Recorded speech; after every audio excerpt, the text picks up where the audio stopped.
Charlie Kirk's wife, Erica, is grieving. I'm sure many of us know that by now. Grieving heavy, but still having the strength, finding strength in the Lord to move on. And not just her, but so many people who have lost loved ones in general, you know. And especially when the death is horrendous and it's very graphic and it's just brutal. You know, that pain, I imagine, must be very, even worse. So we have to have empathy. We have to have a lot of empathy. And sadly, a lot of people don't have empathy for him, for Charlie Kirk and his family, because they feel like he was racist and whatnot. Regardless, it's tragic when somebody dies who has brought at least some value. You may or may not disagree with everything, but I pretty much guarantee you can find something, a couple of things that he did that was pretty beneficial, helpful to people. And that's that if you can't find even anything, you know. But evidently Tyler Robinson, the Charlie Kirk's assassin, had thoughts going through his mind, ruminating. And I just about guarantee it that he wasn't having no worship session before that murder. He wasn't having no prayer session. He wasn't talking to no therapist, counselor. I highly doubt it. He wasn't on his knees bawling out to God saying, Lord, take these thoughts away from my mind. I pretty much guarantee he wasn't blasting some lovely gospel music before he did that crime. Highly unlikely. Because I'm very sure, pretty sure guarantee it, that he was doing those things, he would have said, you know what, I can't do this. You know, the mind is very important. You know, forgiveness, and obviously he wasn't, I'm pretty sure about this too, he wasn't studying forgiveness. He wasn't meditating on forgiveness. Forgiveness is a powerful thing. You're releasing the person. You're not forgetting what they did per se. You're not always releasing them from their consequences, but you're releasing the need to get revenge, any ill will, resentment towards the person. More than letting them off the hook, you're getting yourself off the hook. You're not going to let that person keep you in an emotional chain anymore. Jesus said it like this: forgive them, Father, for they know not what they do. He's saying, give them another chance. They think they know what they're doing. They think they know what they're saying. They think they know what's right, but forgive them. And even if Tyler Robinson, Charlie Kirk assassin, was so-called right, and this guy was a hater and all these things, suppose he was right, shouldn't you still forgive him? Because the Bible does say, forgive them, Father, for they know not what they do.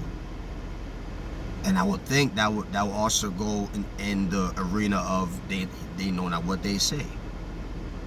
So even if Charlie Kirk was a hater and saying a whole bunch of negative, foul things, shouldn't you still forgive him? And be like, Charlie Kirk knows not what he does or says. Lord, I'm having these thoughts towards him, and you know what, but I forgive him. If he was studying forgiveness, I think very likely Charlie Kirk will still be alive today. And there are many people who, they go to these vicious crimes.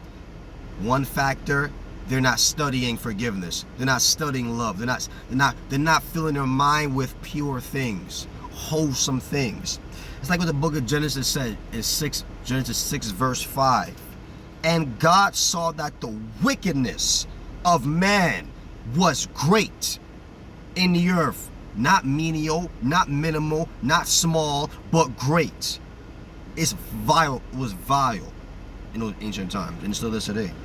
And that every imagination of the thoughts of his heart or his mind was only evil continually.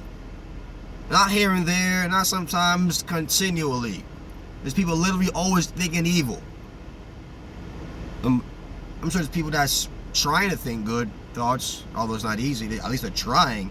There's people that's just always evil. And to make it harder on, it's make it more likely to act on those thoughts as they keep on what? Thinking about it, ruminating over and over and over. And the Bible does say, renew the spirit of your mind. Because you can see the brain, you can't see the spirit. You can't see the mind and the spiritual, the mind too. So what are you feeding your mind? What are you listening to over and over and over again?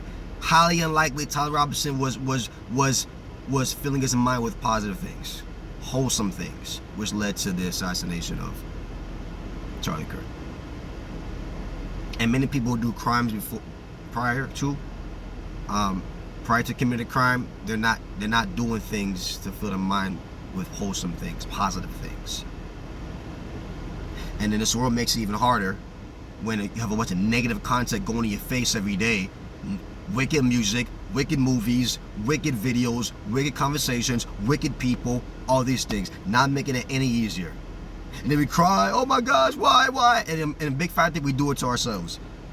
The entertainment industry, Hollywood, all them, the people are pushing the movies and music out there, and people are going to produce what they want to produce. People are going to make what they're going to make. But guess what? You can make what you want to make, do what you want to do, but guess what? It's going to have consequences. Reverberating consequences to the mind of the people, which will, what? Not go out to the actions and affect other people. Tyler Robinson chose not to murder the thoughts, the wicked thoughts in his mind, which led to the murder of Charlie Kirk. Assassinate the murderous, vile thoughts in your mind, whatever those thoughts are, before you do something that's going to ruin the rest of your life.